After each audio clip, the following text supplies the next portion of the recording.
Glória a Deus. Queridos, nós estamos vivendo momentos muito especiais. Muito. Tem lugar aqui na frente, ó. Estou vendo os lugares vazios aqui na frente. Nós estamos vivendo momentos muito especiais. Eu estava sentado aqui, eu estava me lembrando daquela grande ceia, onde Jesus pegou uma toalha, amarrou na sua cintura e saiu lavando os pés dos discípulos um a um. E quando ele chega até Pedro, Pedro recua um pouco o seu pé para trás, extremamente constrangido, entendendo que a figura que estava diante dele não era um homem qualquer. E como é que ele poderia permitir que Jesus lavasse os seus pés, sendo ele um homem tão pecador, e Jesus, o santo, o eterno, aquele que veio e que foi prometido em todos os profetas e que um dia voltará? E ele recolhe e diz: Senhor, o Senhor não vai me lavar os pés. E Jesus diz para ele assim: mas Pedro, se eu não te lavar, você não tem parte comigo. Aí Pedro se lança e diz: então não somente os pés, mas a cabeça e todo o meu corpo. E aí Jesus diz algo que não é só para Pedro. Ele fala para Pedro, mas essa palavra transcende os séculos, as eras, os milênios, para chegar até aqui essa noite. Ele diz assim: não é necessário, porque vós já estáis limpos pela palavra que vos tenho falado. Você pode adorar a Deus por isso? Os milagres que acontecem, que aconteceram nesses 3 dias, do qual Deus nos usou por infinita misericórdia, só conseguiram tomar concretude, se tornar tangível, porque estão calçados por essa palavra. Se nós tivéssemos tudo aqui essa noite, mas não tivéssemos palavra de Deus, o culto não teria valido a pena.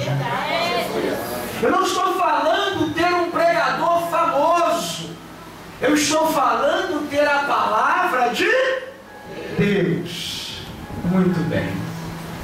Abra sua Bíblia comigo em Lucas capítulo 5, por favor.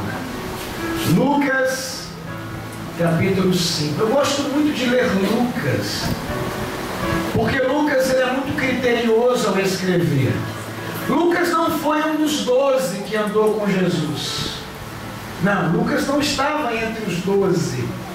Lucas, na verdade, se converteu através do ministério de Paulo. E Lucas escreveu Atos dos Apóstolos e escreveu esse evangelho que leva o seu nome. Porque Lucas ele era um historiador, além de médico. Era um homem que coletava informações. Ele conviveu com Pedro, com Paulo, com Silas, conviveu com apóstolos, com irmãs que estavam ali no túmulo. E ele começou a coletar informações e cruzar informações. E ele também leu o Evangelho de Marcos, porque o Evangelho de Marcos foi o primeiro a ser escrito, antes mesmo de Mateus. Não está na ordem cronológica da nossa Bíblia, mas Marcos foi o primeiro evangelho a ser registrado, a ser escrito. E Lucas leu também o Evangelho de Marcos. E depois coletou informações para escrever o Evangelho que leva o seu nome. Então o Evangelho de Lucas ele é muito especial, porque na verdade ele vai coletar informações com todos aqueles que um dia viveram com Jesus. Quem está entendendo? Amém? Então o Evangelho de Lucas ele é muito especial. Você encontra no Evangelho de Lucas certas parábolas que você não encontra em lugar nenhum. Principalmente algumas questões que falam de cura. Ele é muito minucioso quando ele vai falar de cura, porque ele é médico. Então ele fala, quando Jesus está curando, ele fala com uma propriedade absurda a respeito de cura divina. Eu vou falar algo para vocês aqui que tem a ver também com a minha vida, com o meu histórico. Mas eu não posso deixar de falar aquilo que é mais importante do que a minha vida, que é a palavra do Senhor. A minha vida pode até te alegrar, mas é a palavra que te liberta, que te salva, que te cura, que te transforma, que te leva para o céu. Lucas capítulo 5, amém, queridos?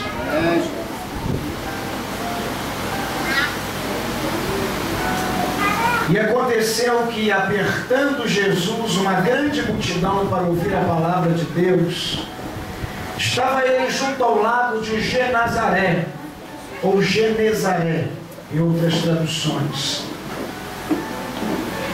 E viu estar 2 barcos junto à praia do lago. E os pescadores, havendo descido deles, estavam lavando as redes. E entrando num dos barcos, que era o de Simão, pediu-lhe que o afastasse um pouco da terra. E assentando, ensinava do barco as multidões. E quando acabou de falar, disse a Simão: faze-te ao mar alto, ou ao alto mar, e lançai as vossas redes para pescar. E respondendo Simão disse: mas mestre, havendo trabalhado a noite toda, nada apanhamos, mas sobre a tua palavra lançarei a rede. Fazendo assim, colheram uma grande quantidade de peixes, a ponto de que se as redes já iam arrebentando. E eles fizeram sinais aos companheiros que estavam no outro barco, para que os fossem socorrer e ajudar, porque eram muitos peixes, e foram e encheram ambos os barcos, de forma que quase que os 2 barcos se afundaram. E vendo isso, Simão Pedro prostrou-se aos pés de Jesus, dizendo: Senhor, ausenta-te de mim, que sou um homem pecador. Você pode aplaudir o Senhor essa noite? Pode ser, por favor.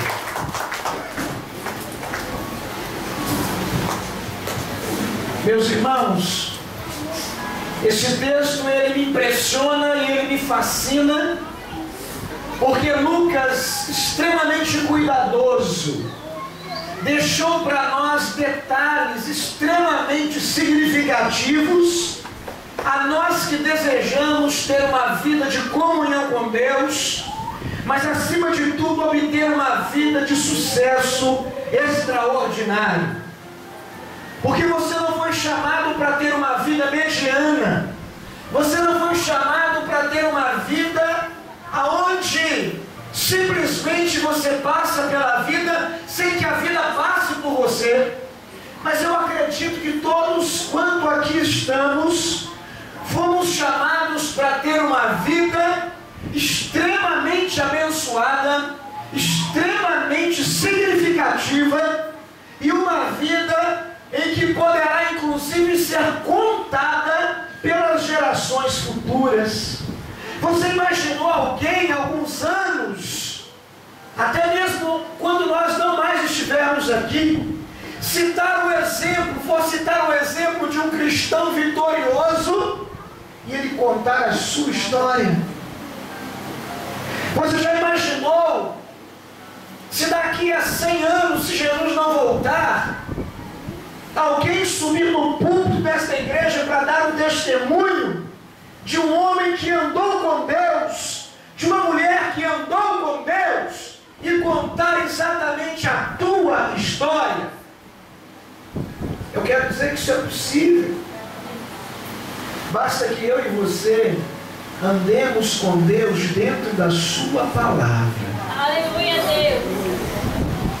Meus irmãos, esse texto fala, em primeiro lugar, de quando nós temos todos os recursos humanos para sermos prósperos, abençoados e bem-sucedidos em todas as áreas da vida, contudo ainda estando no fracasso.